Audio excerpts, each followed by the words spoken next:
Hallelujah. Praise the Lord. Certainly, we live in the most privileged time in history. Certainly, the most horrifying times too. But you Christian people, and those who are not Christian this evening, please close attention. You Christian people are the most privileged people in the entire world. Certainly the most suffering, certainly the more persecuted, the most rejected ones, but the most privileged one. You are being witness and being instruments of the greater things than not even the prophets were able to be recipients of.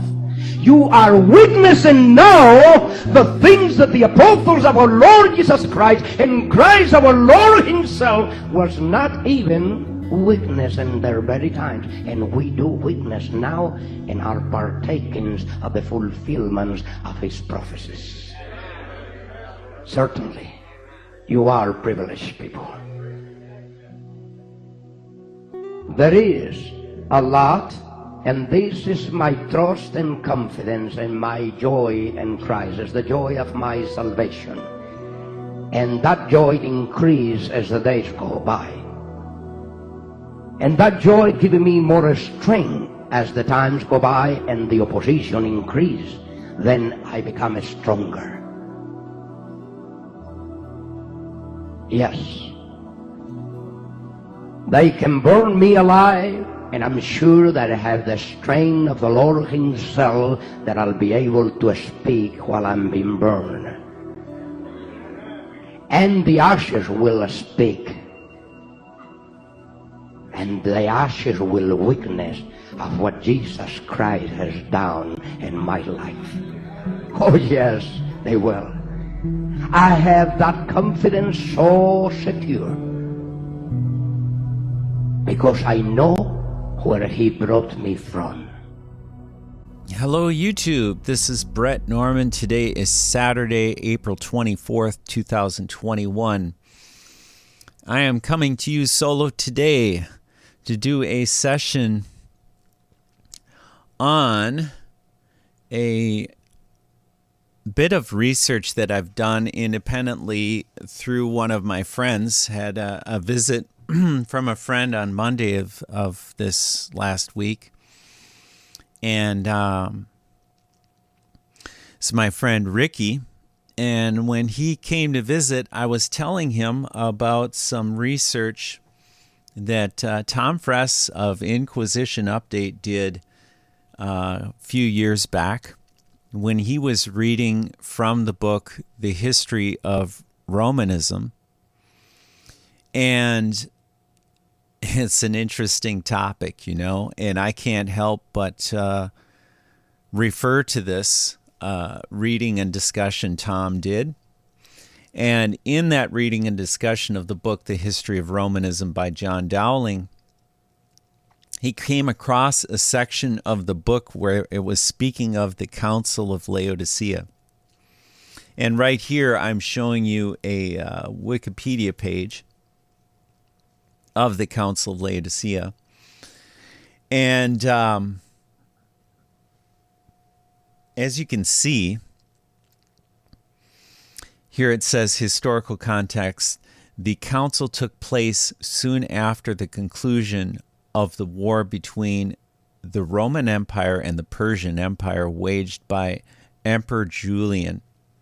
Julian, the last Constantinian emperor, attempted to reveal of paganism and attempted a revival of paganism and resumed discrimination against Christians. After his death in battle on the 26th of June, 363, officers of the army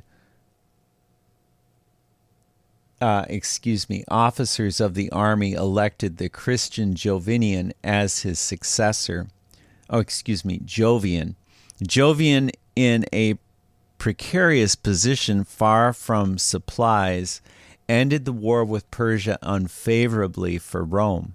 He was soon succeeded by Valentian I, who named his brother a emperor of the East, Valens, emperor of the East. So the major concerns here, as you can see, the council involved regulating the conduct of church members. The council expressed its decrees in the form of written rules or canons.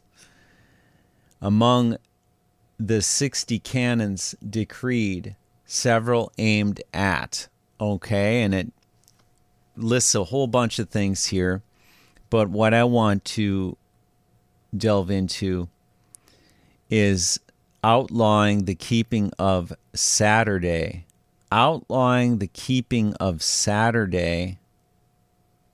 the Saturday Sabbath, and encouraging rest on Sunday, Canon 29.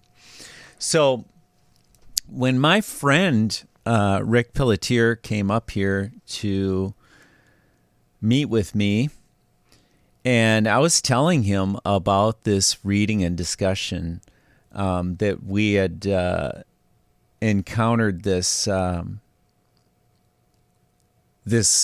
law that was set forth at that time in the Council of Laodicea that outlawed the keeping of Saturday Sabbath and encouraged rest on Sunday. And as you all know, in Exodus chapter 20, it outlines the Sabbath rest day.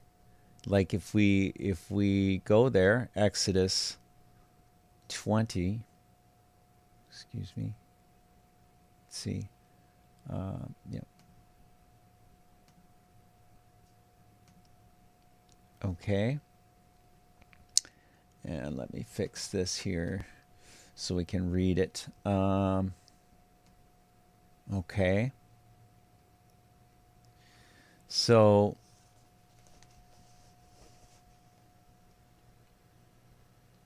verse 8, remember the Sabbath day to keep it holy. 6 days shalt thou labor and do all thy work.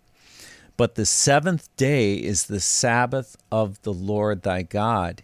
In it thou shalt not do any work, thou, nor thy son, nor thy daughter, thy manservant, nor thy maidservant, nor thy cattle, nor thy stranger that is within thy gates. For in 6 days the Lord made heaven and earth, the sea, and all that in them is, and rested the seventh day. Wherefore the Lord blessed the Sabbath day and hallowed it. So this commandment from Exodus chapter 20, verses 8 through 11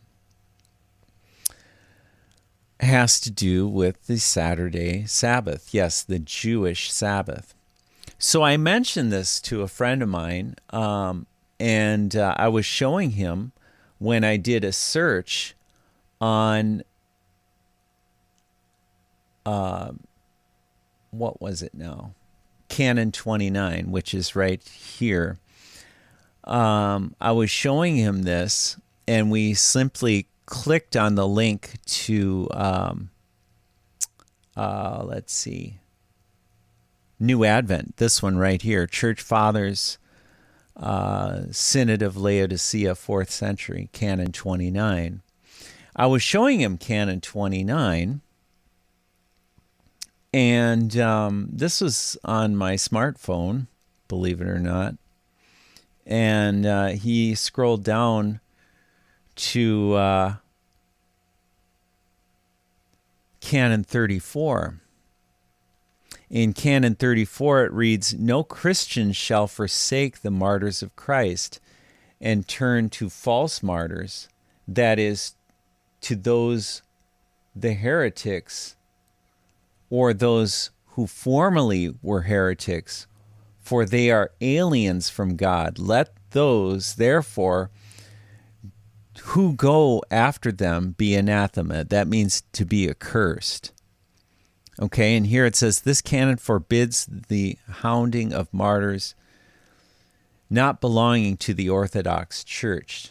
The number of Montanist martyrs of Phrygia was probably the occasion of this canon. So my buddy Ricky was saying, how about the Montanists? Who are the Montanists? And immediately I thought, well, we ought to look this up in the 9th edition Brittanica that I have sitting on my shelf in my kitchen. So I did. And when I looked it up, I found this. Montanism is a somewhat misleading name for the movement in the 2nd century, which, along with Gnosticism, occupied the most critical period in the history of the early church. It was the overthrow of Gnosticism and Montanism that made the, quote, Catholic, unquote, church. Let me read that again. It was the overthrow of Gnosticism and Montanism that made the Catholic Church. And shame on me for not having this in front of me at the moment, but somewhere I have a photo from the, well, let's just see. Let's go ahead and just go to Google, and let's go ahead and type in, come on now. Let's go ahead and type in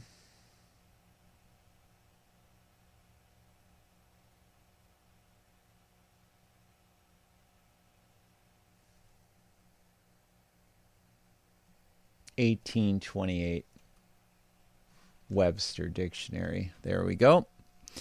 And 1828 Webster Dictionary will tell us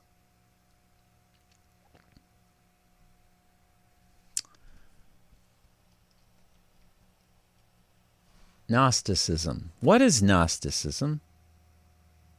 Oh, the Gnostics. We have to look up the Gnostics. Sorry. Who were the Gnostics anyway? Gnostic. Okay. The Gnostics were a sect of philosophers. Yes. The Gnostics were a sect of philosophers that arose in the first ages of Christianity, who pretended they were the only men to have or had the only men who had a true knowledge of the Christian religion. Really? They formed themselves a system of theology agreeable to the philosophy of Pythagoras and Plato, to which they accommodated their interpretations of Scripture. They held that all natures, intelligible, intellectual, and material, are derived by successive emanations from the infinite fountain of deity. These emanations are called eons. These doctrines were derived from the Oriental philosophy. So there you go. There you go, the Gnostics, okay? That's according to Mr. Webster's 1828 dictionary. So, okay, let's get back to the topic at hand here.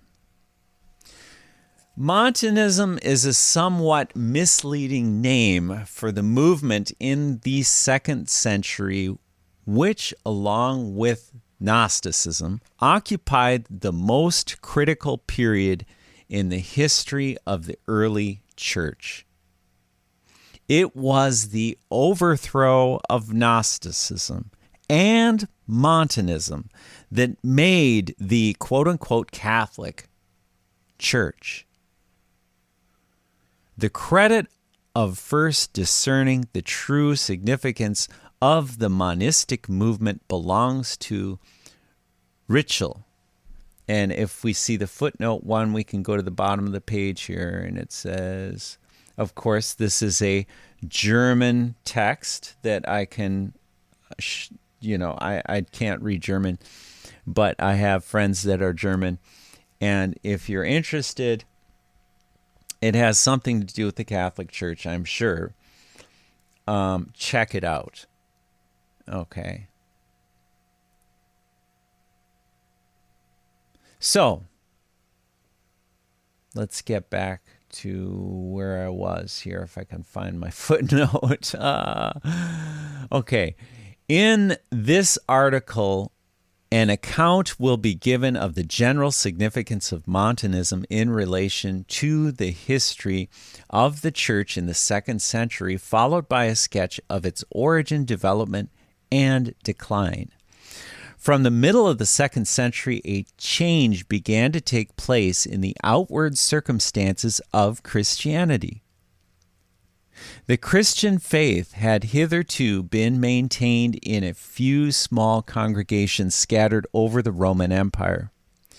These congregations were provided with the most indispensable constitutional forms, neither stricter nor more numerous than were required by a religious bond, resting on supernatural expectations, strict discipline, and brotherly love. Quote, corpus sumus de... Okay, this is Latin, not going to read it. This state of things passed away.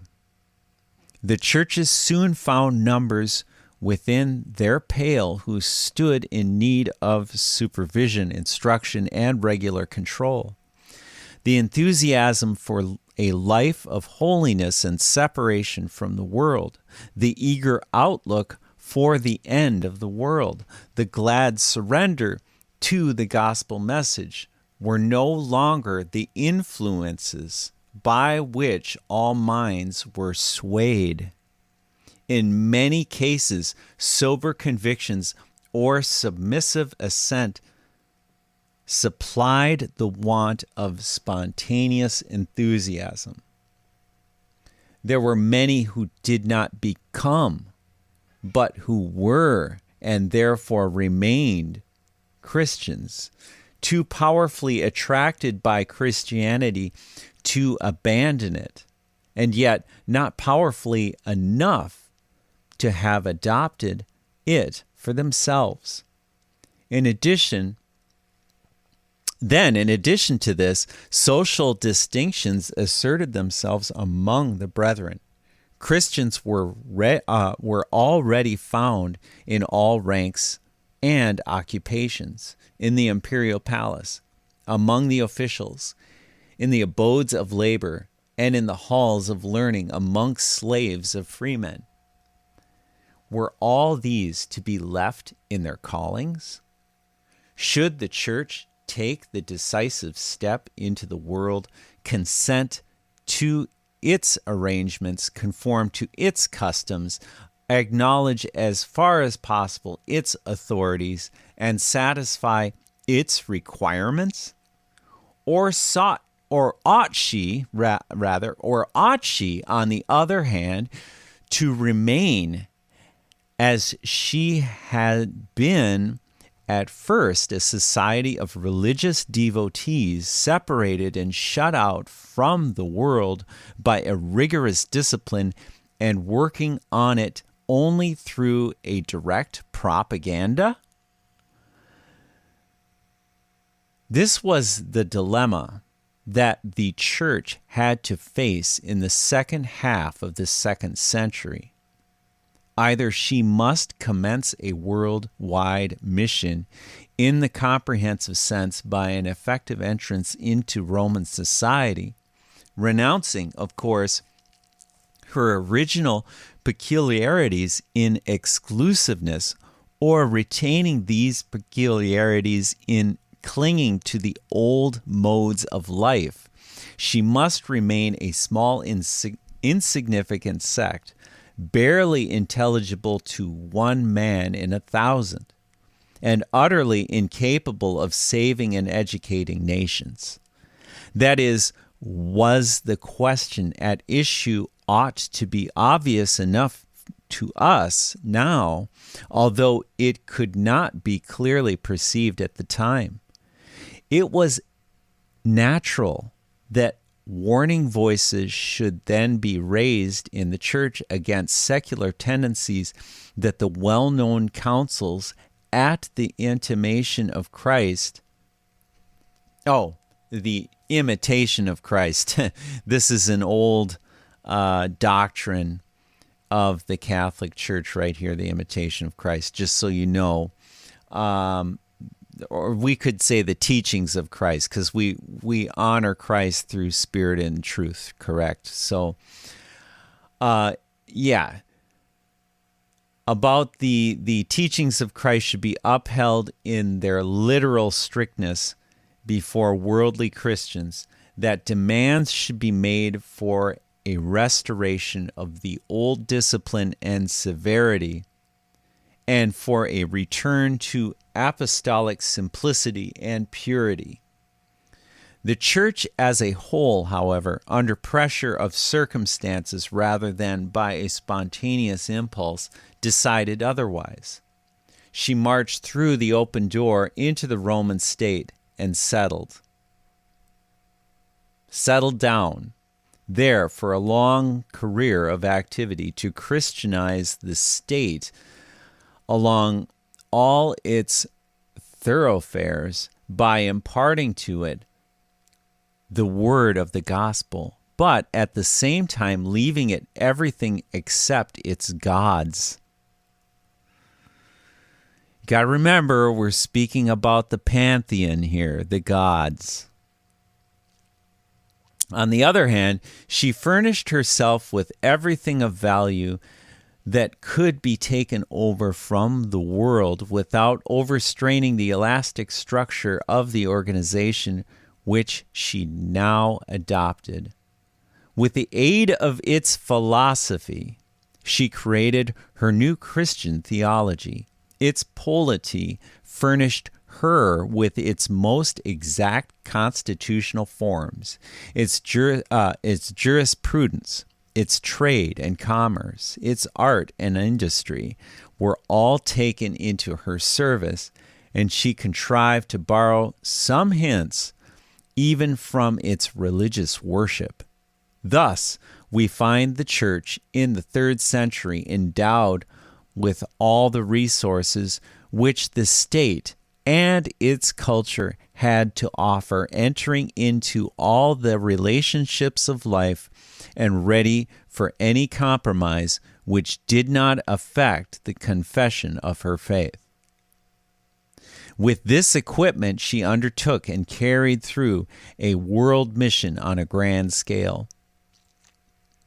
But what of those believers of the old school who protested in the name of the gospel against this secular church, and who wished to gather together a people prepared for their God regardless alike of numbers and circumstances? Why, they joined an enthusiastic movement which had originated amongst a small circle in a remote province and had at first a merely local importance.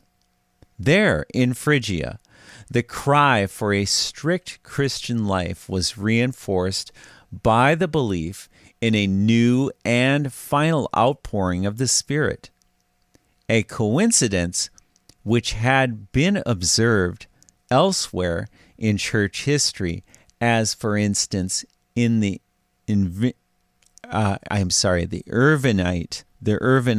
movement. Okay, and I looked up the Irvinite movement, and that is a more contemporary movement of the 19th century when this article was written, just so you know. I don't know anything about the Irvinites, and I didn't study it, but I just want you to know that. The wish was, as usual, father to the thought, and thus societies of, quote, spiritual, unquote, Christians were formed, which served, especially in times of persecution, as rallying points for all those far and near who sighed for the end of the world, and the Latin term, and who wished in these last days to lead a holy life. Now you got to remember, all of this Latin is the language of the ancient Roman Empire, and the empire was still alive in the 2nd century, obviously. It didn't go away until, the 4th, when we had the Council of Laodicea. And that's what we're getting here is this. Oh, I never did read you all the canon. Oh, yeah, I did. I read the canon. Okay. So, that's how I found this article on the Montanists, is through the canons of the Council of Laodicea. And that's why I find this so interesting. And by the way, in case anyone doesn't know so far, I refer to the 9th edition of the Encyclopedia Brittanica for a reason. It is a version of the Britannica that came out in the 1890s. This is right at the peak of the historicist point of view that was being put forth. The authors from this time period of the mid to late 19th century authors on Protestantism. And that's mainly what I'm focusing on my channel, and that's the only reason I'm reading this article now, is to underscore the fact that we're speaking about the history of the early Christian church in Europe, near Rome, in Phrygia. And that's what this article is about. So this isn't a geographical lesson here. This is more of a lesson in the origins of our faith, which is the old path. I want to read this because it just speaks volumes about what. I never knew anything about this. So I'm going to go back a bit here.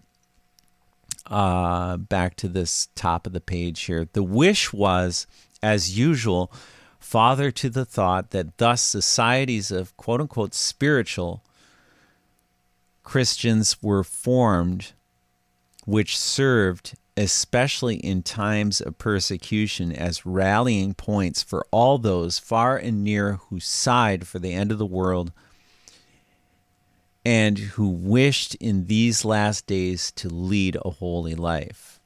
These zealots hailed the appearance of the Paraclete in Phrygia and surrendered themselves to his guidance. In so doing, however, they had to withdraw from the church to be known as quote-unquote Montanists or Cataphrygians, and thus to assume the character of a sect. Their enthusiasm and their prophesyings were denounced as demoniacal. Their expectation of a glorious earthly kingdom of Christ was stigmatized as Jewish, their passion for martyrdom as vainglorious, and their whole conduct is hypocritical. Nor did they escape the more serious imputation of heresy on important articles of faith. Indeed, there was a disposition to put them on the same level with the Gnostics. The effect on themselves was what usually follows in such circumstances. After their separation from the church, they became narrower and pettier in their conception of Christianity. The strict rules of conduct, which in a former age had been the genuine issue of a high-strung religious emotion, were now relied on as its source. Their asceticism degenerated into legalism. Their claim to a monopoly of pure Christianity made them arrogant. As for the popular religion of the larger church, they scorned it as an adulterated, manipulated Christianity. But these views found very little acceptance in the 3rd century, and in the course of the 4th, they died out.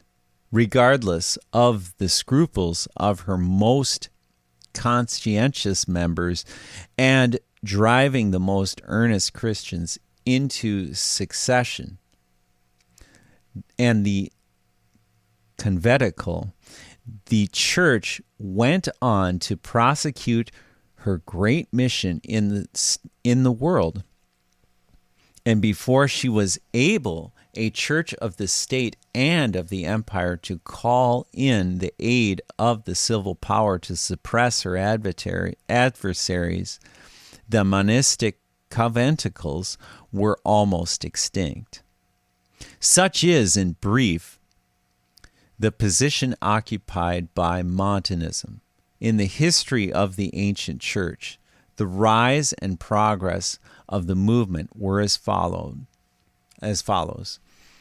At the close of the reign of Antonius Pius, probably in the year 156, Amphinius, Montanus appeared at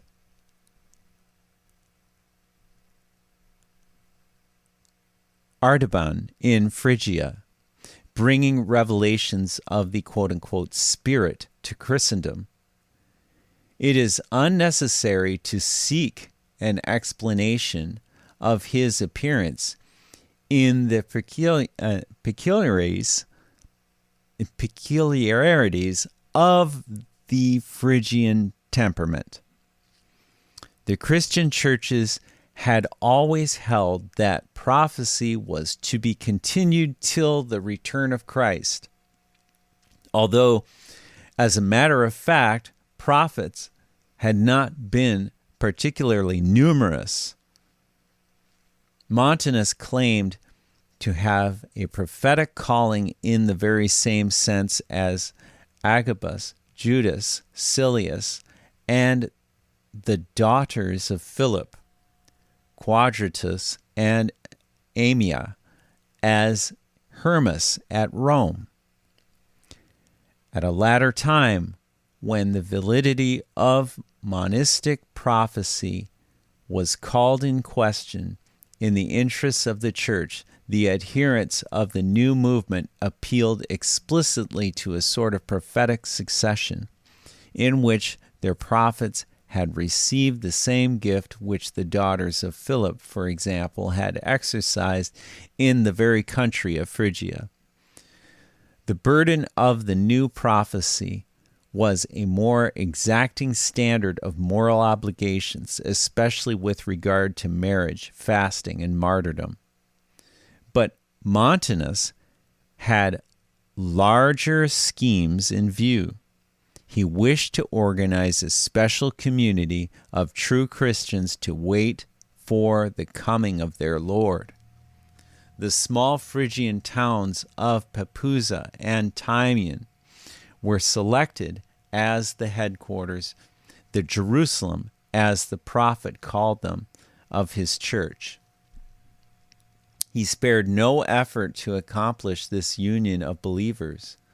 Funds were raised for the new organization, and from these the leaders and missionaries who were to have nothing to do with worldly life drew their pay.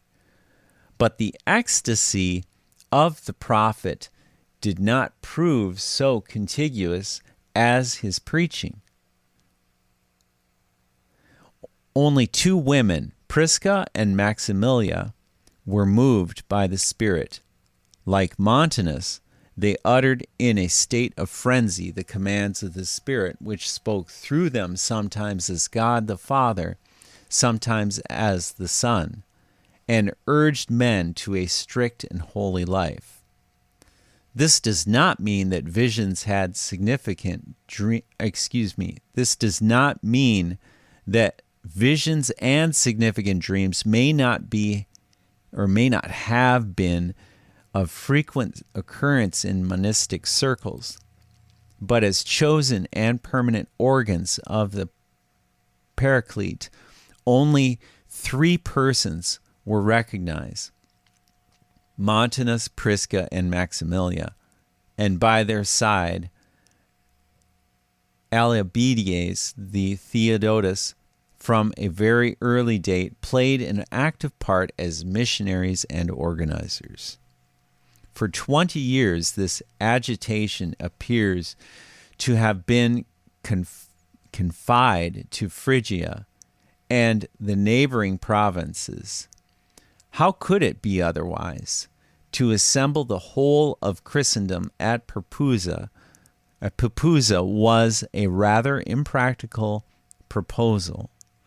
But after the year 177, a persecution of Christians from some unexplained causes broke out simultaneously in many provinces of the empire. Now, in these days, every persecution was regarded as the beginning of the end. It quickened the conscience and gave more strength to eschatological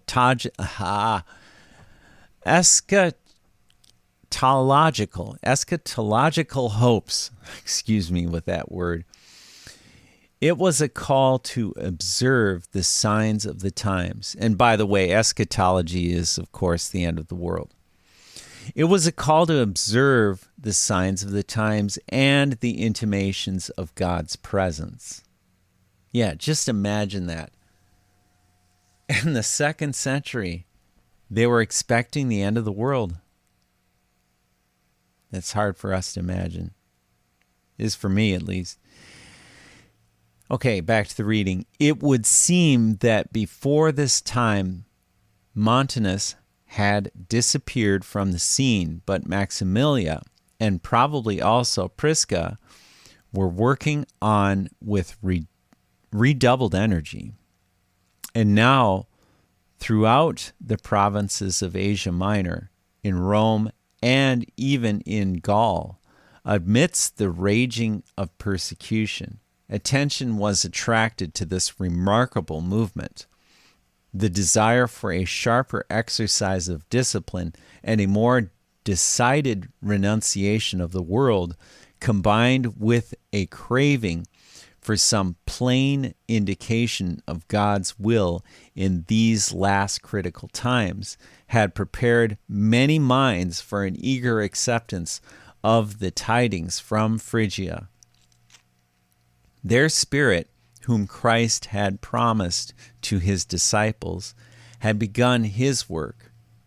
There, at least, there were holy Christians and joyful martyrs.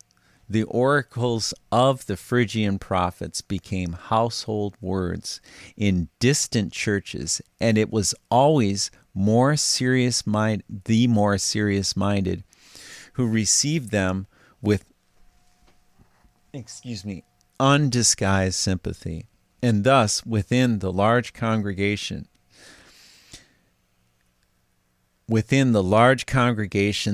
there was so much that was open to censure in doctrine and constitution and morals. Conventicles were formed in order that Christians might prepare themselves by strict discipline for the day of the Lord. Meanwhile, in Phrygia and its neighborhood, especially in Galatia and those in Thrace, a controversy was raging between the adherents of the opponents of the new prophecy. Between 150 and 176 AD, the authority of the episcopate had been immensely strengthened, and along with it, a settled order had been introduced into the churches. It need hardly be said that, as a rule, the bishops were the most resolute enemies of the monastic enthusiasm. It disturbed the peace and order of the congregations and threatened their safety. Moreover, it made demands on individual Christians such as very few could comply with. But the disputation which bishops Zodicus of Comuna and Julian of Ampia arranged with Maximilia and her following turned out most disastrously for its promoters. The quote-unquote spirit of Maximilia gained a single victory. A certain Themison in particular having reduced the bishops to silence. Sotus, bishop of Anaculus, attempted to refute Prisca, but with no better success. He too had to retire from the field in disgrace. These proceedings were never forgotten in Asia Minor, and the report of them spread far and wide. In after times, the only way in which the discomfiture of the bishops could be explained was by asserting that they had been silenced by fraud or violence. This was the commencement of the excommunication or succession, whichever it may have been, of the Montanists in Asia Minor. Quote, "I am pursued like a wolf," unquote, explained the spirit that spoke through Maximilia, and her admonitions about the end became more emphatic than ever. Quote, "After me there will come no other prophets but the end," unquote. Isn't that something? Not only did an extreme party arise in Asia Minor rejecting all prophecy and the apocalypse of John along with it, but the majority of the churches and bishops in that district appear, and that is 178, to have broken off all fellowship with the new prophets, while books were written to show that the very form of the monistic prophecy was sufficient proof of its superiousness. And then we go to the footnote. This is a work, Militades, and this is in Greek, obviously. At the same time as Militades, if not earlier. These names are tough. Apollinarius of Hierapolis also wrote against the Montanists. Okay, so this is in reference against the Montanists. In Gaul and Rome, the prospects of Montanism seemed for a while more favorable. The confessors of the Galilean Church were of opinion that communion ought to be maintained with the zealots of Asia and Phrygia, and they addressed a letter to this effect to the Roman bishop, Aetherius. Whether this is the bishop of whom Tertullian relates that he was on the point of making peace with the churches of Asia and Phrygia, for example, the monistic communities, is not certain. It was either he or his successor, Victor. It is certain, at any rate, that there was a momentary vacillation even in Rome. Nor is this to be wondered at. The events in Phrygia could not appear new and unprecedented to the Roman Church. If we may believe Tertullian, it was Praxeas of Asia Minor, the relentless foe of Montanism, who succeeded in persuading the Roman bishop to withhold his letters of conciliation. Early in the last decade of the 2nd century, 2 considerable works appeared in Asia Minor against the Cataphrygians. The first, by a bishop or presbyter whose name is not known, is addressed to Ebericus, bishop of Hierapolis, and was written in the 14th year after the death of Maximilia, i.e., apparently about the year 193. The other was written by a certain Apollonius, 40 years after the appearance of Montanus, consequently about 196. From these treatises, we learn that the adherents of the new prophecy were very numerous in Phrygia, Asia, and Galatia, that they had tried to defend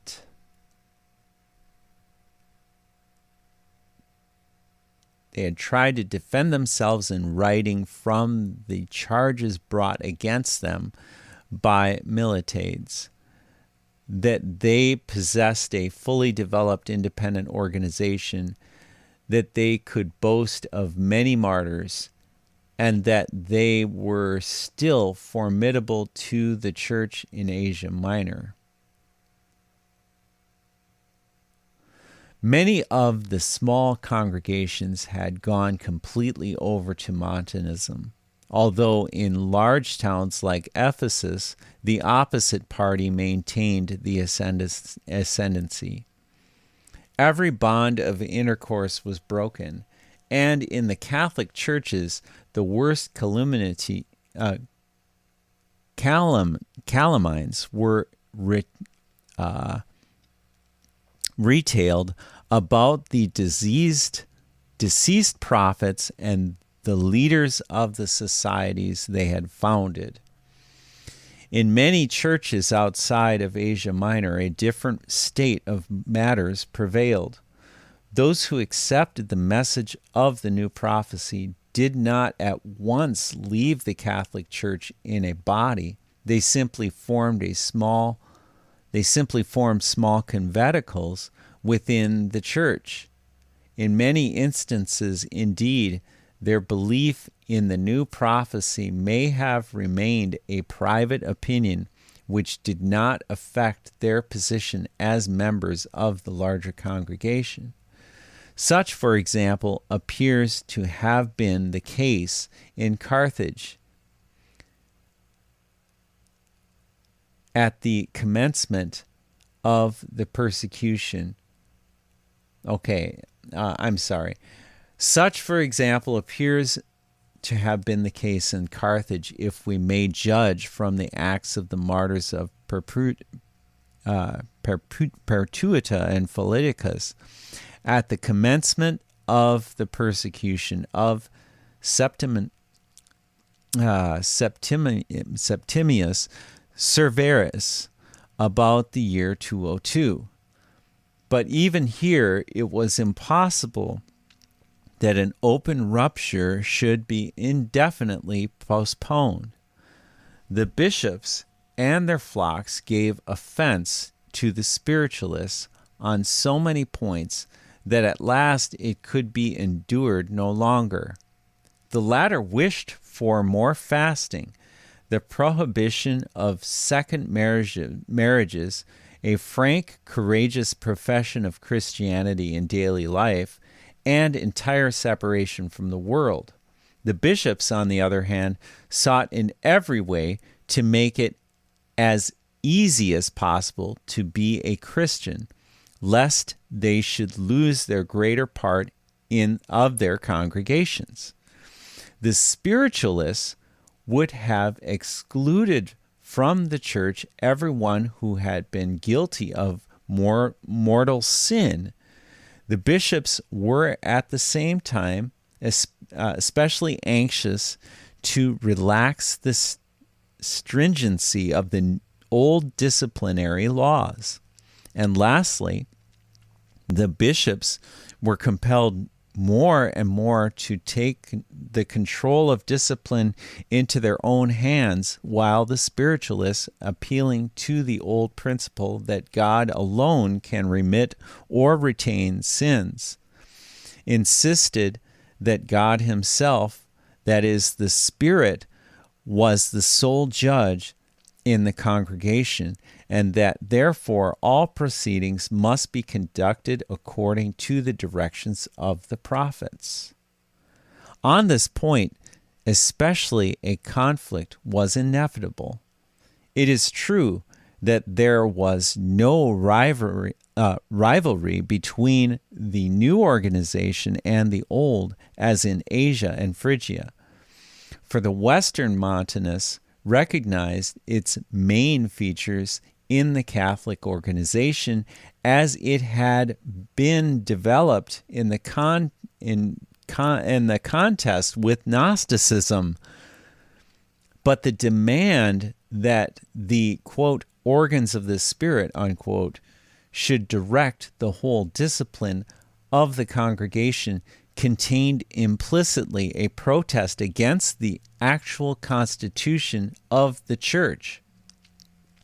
Even before this latent antagonism was made plain, there were many minor matters which were sufficient to precipitate a rupture in particular congregations. In Carthage, for example, it would appear that the breach between the Catholic Church and the Montanistic conventicle was caused by a disagreement on the question whether or not virgins ought to be veiled. For nearly 5 years, 202 through 207, the Carthaginian Montanists strove to remain within the church, which was as dear to them as it was to their opponents. But at length they acquitted it and formed a congregation of their own, declaring that the Catholic Church was henceforth only a body of quote-unquote psychic Christians, because she would not acknowledge the Spirit whom God had at last poured out on his people. It was at this juncture that Tertullian, the most famous theologian of the West, left the church, of which he had been the most loyal son and the most powerful supporter, and whose cause he had so manfully upheld against pagans and heretics. He too had come to the conviction that the church at large was given over to worldliness, that she had forsaken the old paths and entered on the way that must lead to destruction. The writings of Tertullian afford the clearest demonstration that what is called Montanism was a reaction against secularism in the church, and an effort to conserve the privileges of primitive Christianity. At the same time, they show no less clearly that Montanism in Carthage was a very different thing from Montanism of Montas. Western Montanism, at the beginning of the 3rd century, admitted the legitimacy of almost every point of the Catholic system. It allowed that the bishops were the successors of the apostles. Interesting, isn't that? It allowed that the bishops were the successors of the apostles, not the popes. That the Catholic rule of faith was a complete and authoritative exposition of Christianity, and that the New Testament was the supreme rule of the Christian life. How, then, one may well ask, was it possible to separate from the Catholic Church. On what ground could the separation be justified? How could it be said that a new era of Spirit had come in when the Spirit had already given all necessary instructions in the Scriptures of the New Testament? And what claim could be thought to exceed the legitimate rights of the successors of the apostles? Montanus himself and his first disciples had been in quite different position.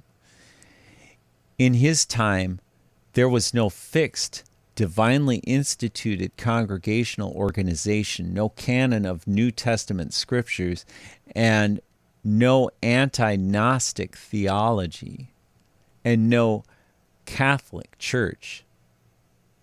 There were simply certain communities of believers bound together by a common hope and a free organization, which might be modified to any required extent. When Montanus proposed to summon all true Christians to Propusa in order to live a holy life and to prepare for the day of the Lord, there was nothing whatever to prevent the execution of his plan except the inertia and lukewarmness of Christendom. But this was not the case in the West at the beginning of the 3rd century.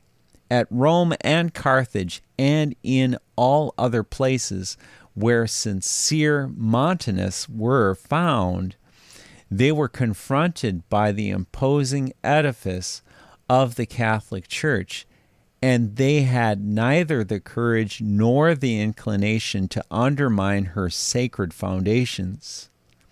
This explains how the latter Montanism never attained a position of influence. In accepting with slight reservations the results of the development which the Church had undergone during the 50 years from 160 to 210, it reduced itself to the level of a sect. For if the standpoint of the Catholic Church is once acknowledged, then Montanism is an innovation. And if the canon of the New Testament is accepted, the doctrine of the new era of the Spirit is heresy. Tertullian exhausted the resources of dialectic in the endeavor to define and vindicate the relation of the spiritualists to the quote-unquote psychic Christians. But no one will say he has succeeded in clearing the Montanistic position of its fundamental inconsistency. Of the latter history of Montanism, very little is known, but it is at least a significant fact that prophecy could not be resuscitated. Montanus, Prisca, and Maximilia were always recognized as the inspired authorities. At rare intervals, a vision might perhaps be vouchsafed to some monistic old woman, or a brother might now and then have a dream that seemed to be of supernatural origin. But the overmastering power of religious enthusiasm was a thing of which the Montanists knew as little as the Catholics. Their discipline was attended equally with disappointing results. In place of an intense moral earnestness binding itself to its own strict laws, we find in Tertullian a legal casuistry, a financial morality, from which no good could ever come. It was only in the land of its nativity that Montanism held its ground till the 4th century.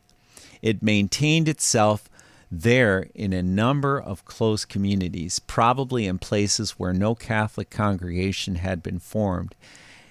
And to these Novatians, at a later period, attached themselves. In Carthage, there existed down to the year 400 a sect called Tertullianists, and in their comparatively late survival, we have a striking testimony to the influence of the great Carthaginian teacher. On doctrinal questions, there was no real difference between the Catholics and the Montanists.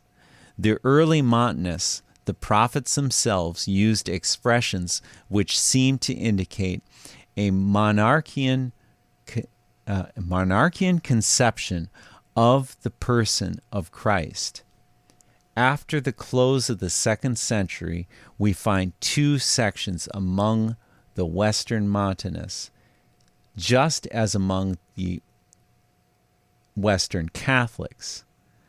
There were some who adopted the Logos Christology and others who remained monarchians. So the sources, the materials for the history of Montanism, though plentiful, are fragmentary and require a good deal of critical sifting. They may be divided into 4 groups. So that's basically what I wanted to do, was just show you some of this this 9th edition Brittanica here. And keep in mind, the 9th edition Brittanica was considered a forbidden book of the Catholic Church in the day that it was brought forward, in the late 19th century. It was a forbidden book by the Catholic Church. And I know that there are some other researchers that were mentioning that early on in my research. And I want to thank Jörg Lissman and Tom Fress and Michael in Germany and Hector in Utah and Daryl Eberhardt and in Pennsylvania there for their contributions and their help in studies as of late. And also, if it wasn't for Tom's reading of the history of Romanism, I wouldn't have found this article and other articles that we'll be studying in the future. And I just find it fascinating. You just have to really get in there and start digging around, and it's an amazing thing what you can uncover in your own research and discipline of studying history, and especially history of the church. It's very important to understand how things developed in early times, shortly after Christ, and then evolved into, or rather devolved into, different indoctrinations and into truth. And you must discern the truth for your own and become a good Berean, as it says in the book of Acts. I think it's in chapter 17. But that pretty much does it for me today.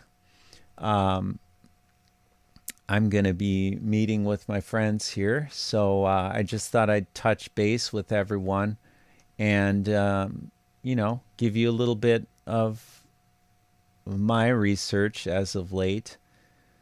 Yeah, and now when they had passed through Amphipolis and Apollonia, they came to Thessalonica, where was a synagogue of the Jews. And Paul, as his manner was, went in unto them, and 3 Sabbath day reasoned with them out of the Scriptures, opening and alleging that Christ must needs have suffered and risen again from the dead, and that Jesus, whom I preach unto you, is Christ. And some of them believed and considered with Paul and Silas. And of the great devout Greeks, a great multitude, and of the chief women not a few. But the Jews which believed not, moved with envy, took unto them certain lewd fellows of the baser sort, and gathered a company, and set all the city in an uproar, and assaulted the house of Jason, and sought to bring them out to the people. And when they found them not, they drew Jason and certain brethren unto the rulers of the city, crying, These that have turned the world upside down are come hither also, whom Jason hath received. And these all do contrary to the decrees of Caesar, saying that there is another king, one Jesus. And they troubled the people and the rulers of the city when they heard these things. And when they had taken security of Jason and of the other, they let them go. And the brethren immediately sent away Paul and Silas by night to Berea, who, coming thither, went into the synagogue of the Jews.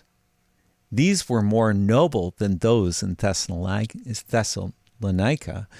in that they received the word with all readiness of mind, and searched the Scriptures daily, whether those things were so. Therefore many of them believed, also of honorable women which were Greeks, and of men not a few. But when the Jews of Thessalonica had knowledge that the word of God was preached of Paul at Berea, they came thither also, and stirred up the people. And then immediately the brethren sent Paul away to go, as it were, to the sea. Well, anyway, that's Acts 17. We can go on and on and on in our study, but I just wanted to bring that into full context. That, salvation truly is of the Jews. And that's why I observe the Jewish Sabbath without any shame. Because we know from Tom's reading of the history of Romanism that this has been the strategy all along to hide this Council of Laodicea, where they actually they made the Sabbath you were an outlaw to observe the seventh day, as it says in Exodus 20. Remember the seventh day to keep it holy. You know, this is my concern, brethren. And this is why I do these researches and these studies and these readings, is to underscore the fact that there is a lot of history in these councils. I really had no idea that it was so easy to find more history. And, you know, there's going to be a great deal of research that is needed to be done. And, you know, we ought to be doing these for ourselves. So I'm just putting forth an example here of something that happened earlier this week. And it might not be that significant, but still, you know, here's the Canon 29. Christians must not Judaize by resting on the Sabbath, but must work on that day. Rather, honoring the Lord's day. And, if they can, resting then as Christians. But if any shall be found to be Judaizers, let them be anathema from Christ. Yeah, if any of the Christians observe the principles of the Jews. Yeah, Isn't that interesting that Gnosticism and Montanism were in a struggle over the church in the first and second centuries, second and third centuries, rather, we read today. So anyway, that ends my personal little study for you. Hope you're doing well out there. God bless. We'll catch up with you next time. Bye-bye. The very word secrecy is repugnant in a free and open society.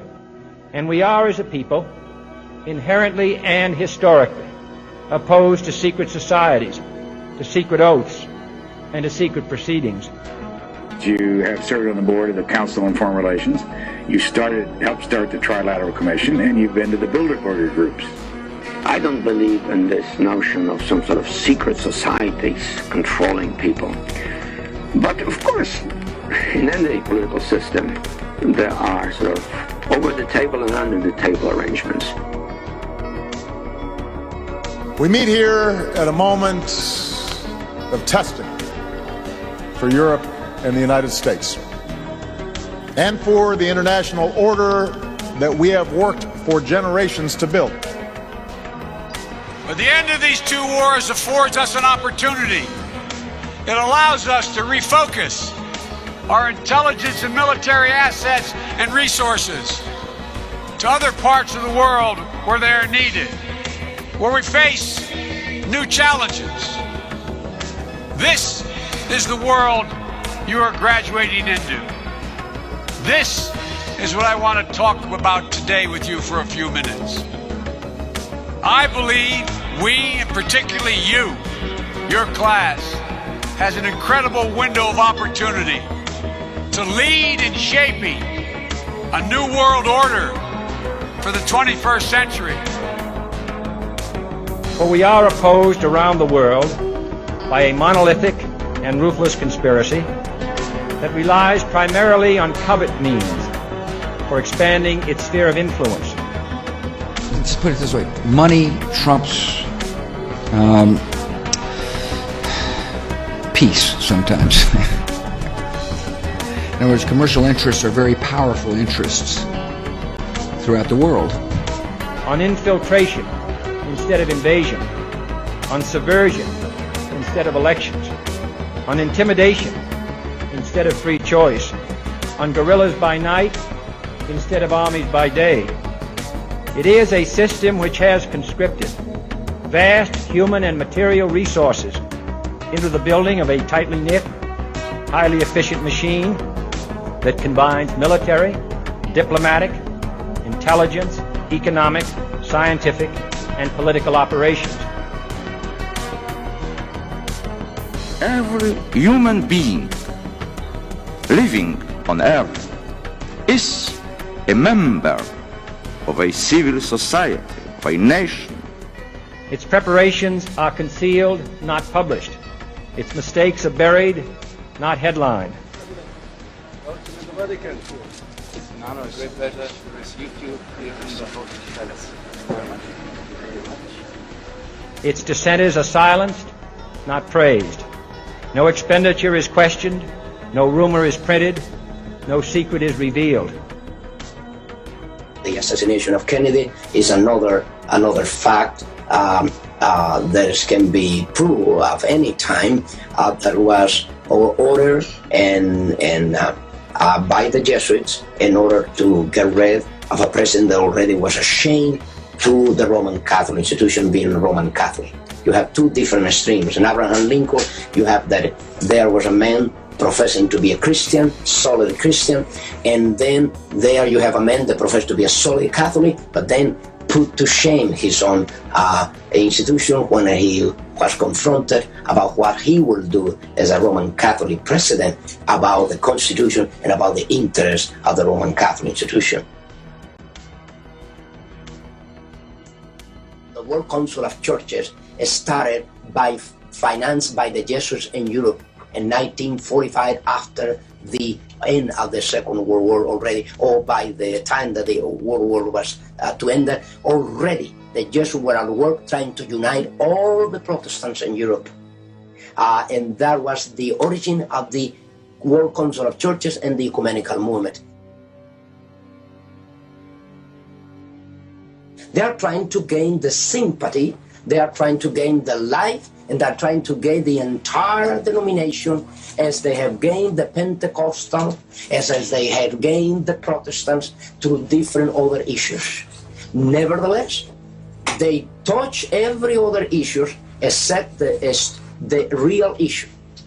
Through any other issue, like the tongues business, the charismatic gift, you see, they are dealing with their things where nobody can see what is behind. In other words, they cannot openly see any evil, because you will see the Vatican as a good, in a good position, a renewal position, say, yes, we recognize that we did wrong, we changed from Saturday to Sunday, and we admit this, and we're going to do something about it. The Vatican Council did it. You see, we are going to incorporate now officially the Mass on the day of Sabbath. You see? Because the Bible's clear. Oh, yes. When they go that far, you can see one thing for sure. Now, there is, in this issue, in my own personal belief of the Scripture, you do not see that the issue in prophecy is one day or the other. The issue in prophecy is more than a day. It's more than a day. The issue in prophecy is who and where is the Antichrist now. Once that the person perceives the reality and the manifestation of this prophecy, they'll know the rest according to the Scripture. But when a person is blind to the reality of who the Pope is, and the Pope is granting every favor to every other denomination, they'll believe that the Pope. When the Council of Trent occurred, it was controlled by the Jesuits. Yes. How about the Vatican II? Now, there a connection there? Yes, the connection is very, very, very prophetical. I will say this, and I think that will clear the whole point here, because it's so prophetical that while the Council of Trent was the first council to be managed by the Jesuit order, the Vatican Council was brought about by the same Jesuit order with the same intention. And you know the intention of the Council of Trent. The intention behind the Council of Trent was the Counter-Reformation. What was the intent of the Vatican Council II? Another Counter-Reformation, but called today, how you call it? Renewal. The challenges facing us today call for a renewal of that spirit of cooperation which has accomplished so much good. You see the point? Now, the change wasn't made, but the intentions were the same. Yeah. See, more sophisticated today. Yes. You see, the Counter-Reformation was taken through the Council of Trent.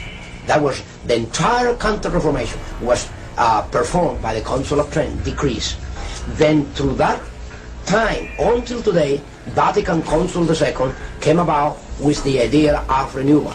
That means another step forward, and the final, I will say this is the final stage of a Counter-Reformation. The challenges facing us today call for a renewal of that spirit of cooperation